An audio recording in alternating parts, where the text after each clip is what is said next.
Thank you very much, Madam Bukova, and thank you to the organizers, IPDC, for your kind invitation to be the keynote speaker at this event. I was told I have just 25 minutes. It's such a broad topic, how I can do justice to it in 25 minutes.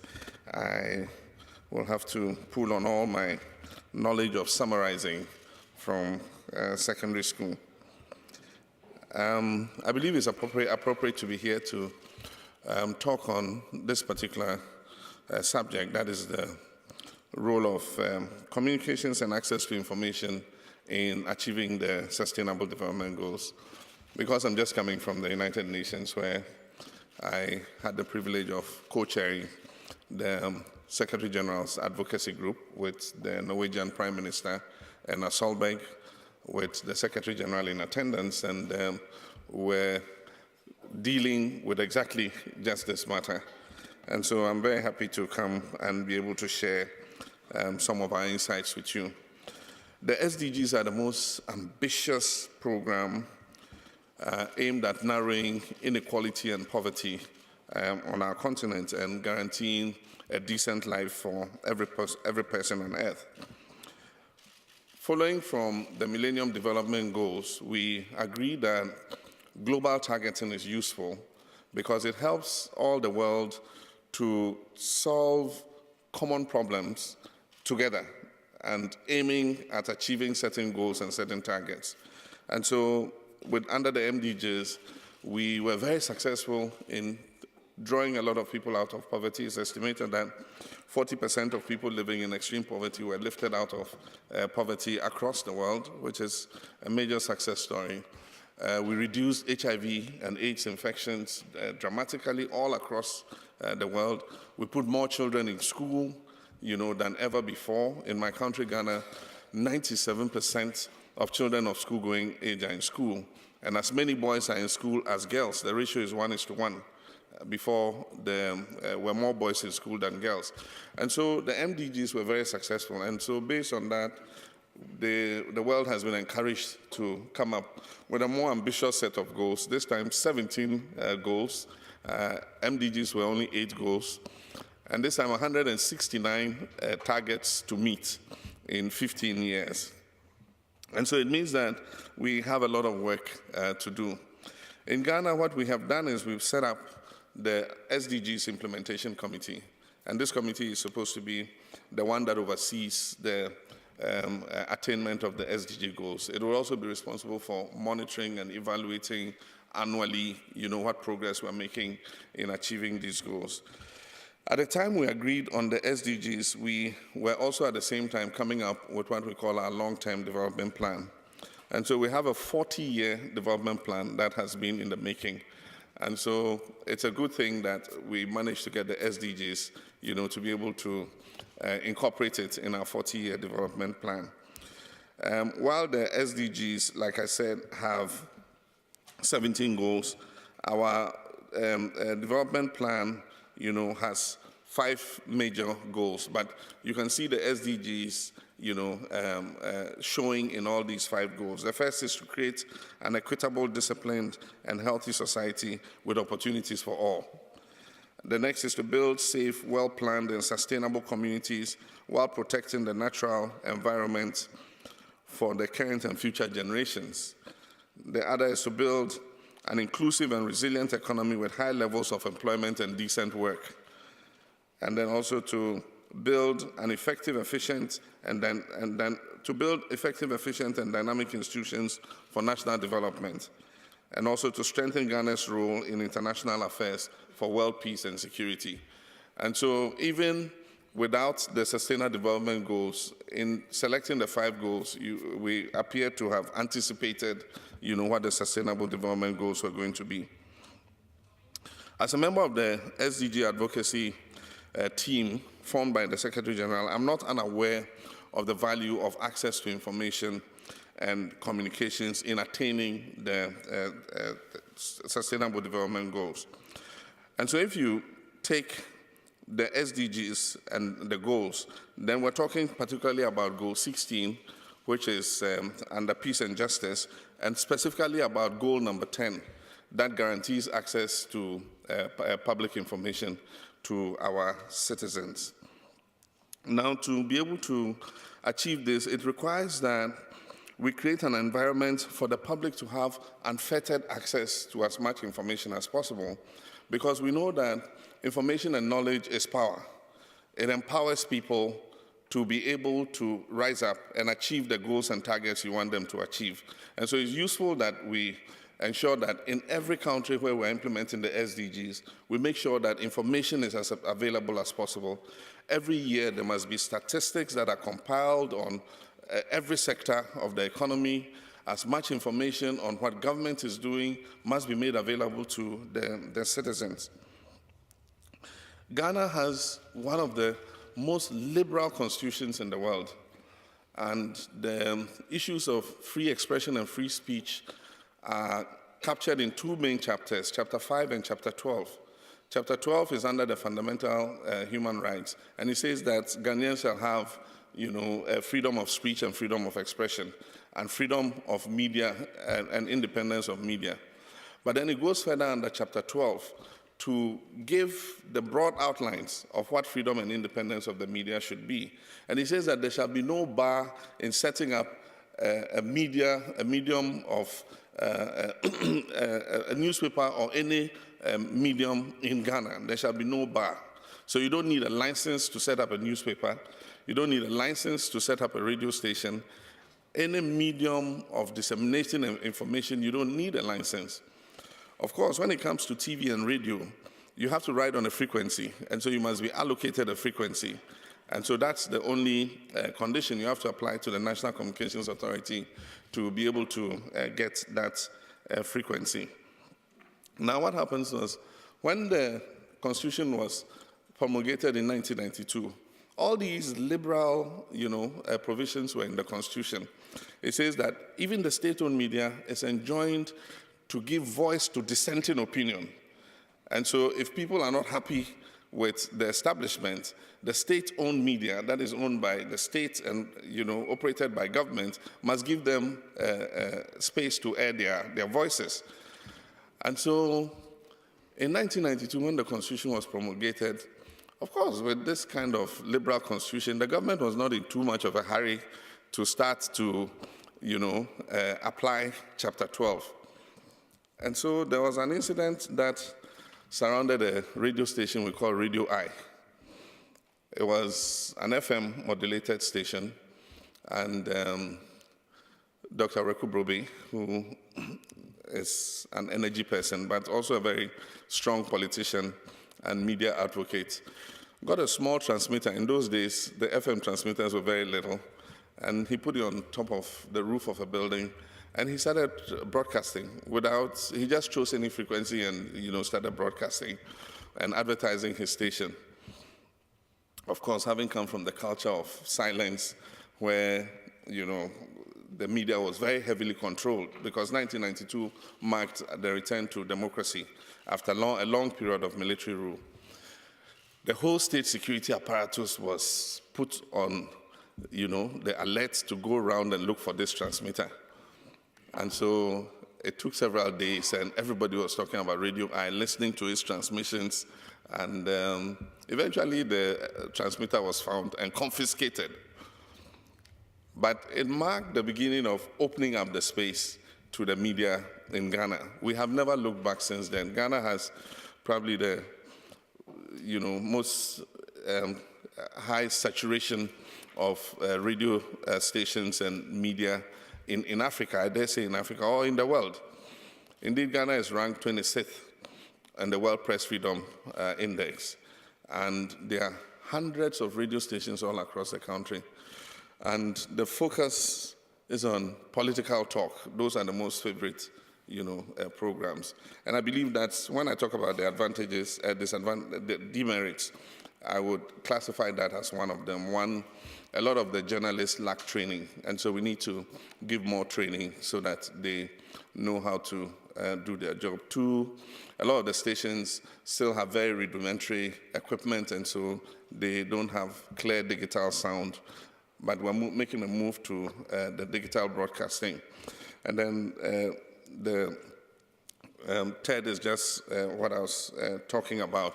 There's an over-concentration on politics to the exclusion of almost everything else. I mean, climate change, agriculture, and all the other things that can be talked about, women's empowerment and all that, more excluded, and there's a serious focus on politics. If you are a public officer, or if you're a president or a politician in Ghana, and you survive the period between 6 a.m. to 10 a.m., which is when all the political talk shows are on, then you survive the rest of the day. Because everybody in Ghana is calling in, and I said at the UN that in my country we're 27 million people, and I said we have 27 million presidents, and each of them knows how to do my job better than I. Because every morning they are calling in and talking about the sanitation is broken. What kind of president is this? You can't fix the sanitation. Look at the roads. Won't you fix the roads? The schools don't have, all this. And so that's Ghana for you. We have put in legislation, aside from the Constitution, we're putting in legislation to guarantee freedom of information, access to information. I must say, unfortunately, it will go down in history as the legislation that has stayed the longest in Parliament. Cabinet approved it, we submitted it to Parliament. I don't know where it is. It has been at the committee level. The committee decided to go around the country and consult, on the Freedom of Information Bill. And some say it's too liberal, some say it's too, tight, and that it should be made more liberal. And so Parliament is still working on it. It was submitted to Parliament in the term of the last president. And it has continued in my term, and I believe that it is something that we should complete and make available, so that people can have a legal basis for demanding information if there's a reluctance to give the information to them.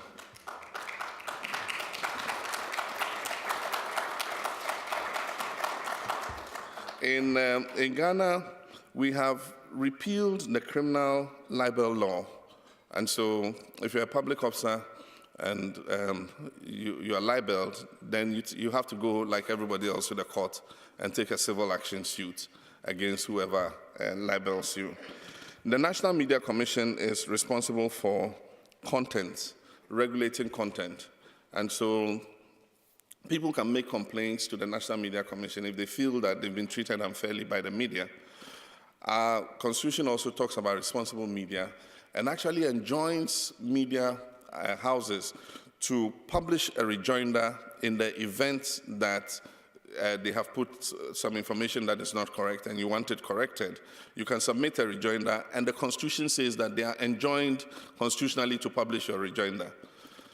The only thing is, when they libel you, they put it on the front page. And then when you send the rejoinder, they put it on page 24 with the obituaries, notices, and things like that.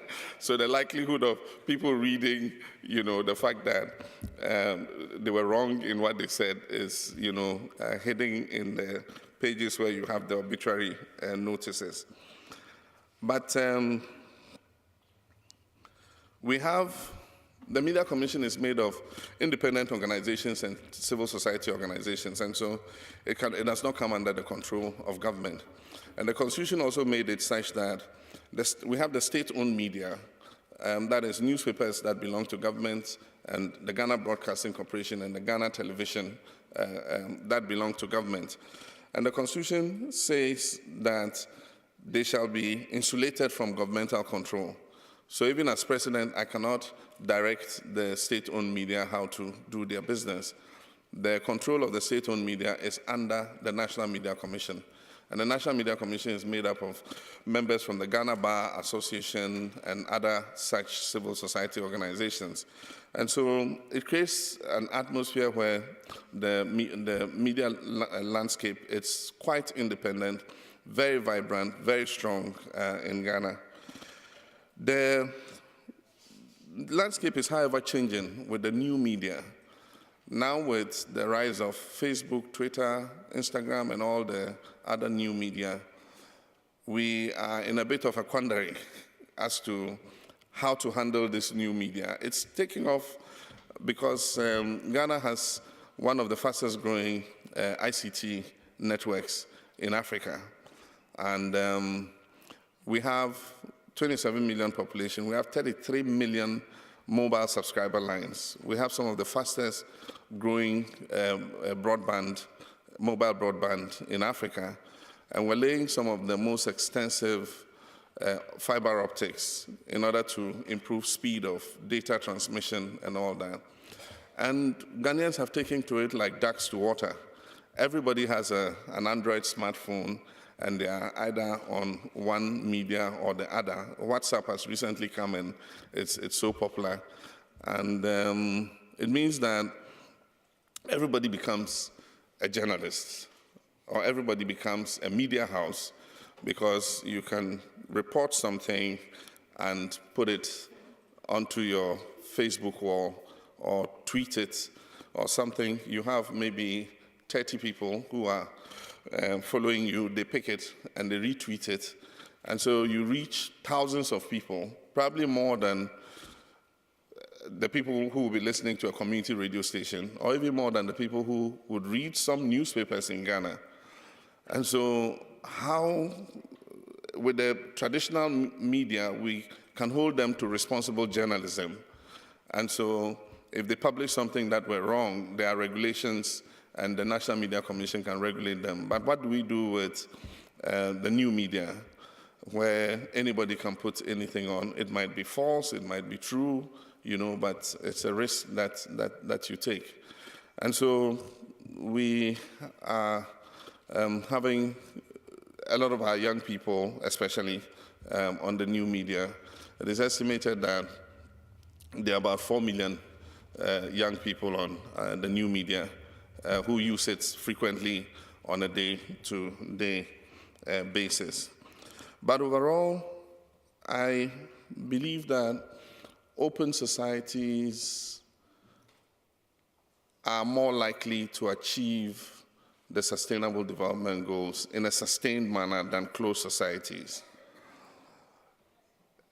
Closed societies that suppress freedom of speech and expression and restrict media, in the short term are able to grow very fast. They are able to implement the vision of a small group or an individual, and they can make quite good progress in the short term. But the question you ask is it sustainable? In countries like Ghana, we might not be moving as fast as other countries in Africa, but every growth and every movement we make is sustainable because it is achieved by consensus. It takes a lot of discussion. Sometimes, as president, I get frustrated about the rate at which things are going slowly, and I want that things should go faster, but you need to go through the process, due process, in terms of everything that you do. In Ghana, the Constitution is one of checks and balances, and so the Parliament checks the executive, the judiciary checks the executive and the Parliament, and there are all kinds of checks. Every step the president takes must be in consultation with Parliament or in consultation with the Council of States and all that. So sometimes you get frustrated at the pace of things and you wish that it were faster than it is. But I believe that that is what democracy is about. And I said at the UN, I said, well, you cannot impose democracy. Democracy must evolve. And in Ghana, our democracy has evolved. Our open and vibrant media landscape is the result of our history. We have seen long-term suppression of the media for many years in the periods that we call the culture of silence. And so now everybody is of the consensus that an open and free media is an essential ingredient of Ghana's democracy. And so we all must respect it. And I believe that it has been good for Ghana. If you look, we've, over the last decade, grown at an average of above 6%. And the prospects for Ghana are looking good. And I believe that with all that progress that we make it in a sustainable manner, because the anchors and pillars for democracy and for people to express themselves are there. And I believe that when people express themselves, freely, then it unleashes the kind of human creativity that you need to be able to propel society forward. And that is an advantage that our country has and will continue to safeguard. Government has a responsibility to ensure that the means for people to express themselves is there. And so we create an enabling environment for that to happen. And so if you look at Ghana, we have 6 mobile stations offering, different kinds of service, data, voice, video, to residential homes, to mobile phones. We have 4 subsea, submarine sea cables that enable us to be able to, transmit data, voice, and video in a very fast manner. And we're also linking it up with our fiber, locally. And so it gives us the opportunity to be able to give our people the instruments and tools to be able to communicate and to express themselves. I believe that the availability of ICT will be very important for achieving all the sustainable goals. I attended a side meeting in the United Nations General Assembly where the discussion was on how innovations in ICT can enable the attainment of the Sustainable Development Goals. And I was very amazed at some of the new applications that young people are bringing up. A lot of software are coming up, applications, and there was one by a young Ghanaian which was showcased at this meeting where it is possible for anybody to go and use the application and get in touch with a doctor and be able to ask him any question about health issues and all that. And I think that that was very informative. There are others that allow women who are pregnant to be able to get in touch with a doctor or a midwife to get in touch with a doctor and be able to assess what the complications of birth will be with a mother so that we reduce maternal mortality. I mean, there's so many applications, that are coming up. There's a security application, not from the UNGA, but one that I learned about that allows you to alert somebody if you're under threat. That is a security application. And in Ghana, it's called Hey Julo. In Ghana, Hey Julo means hey thief, So if you were attacked by a thief or a robber or something, you can press that application and receive help from the emergency services and all that. But our young people are innovative, and I think that the sky is the limit. We're moving forward. And Ghana has a commitment to continue to promote an open society where people are able to express themselves freely because we think it's good and we think it's an anchor for our democracy and will continue to move our nation forward. I thank you very much for your attention.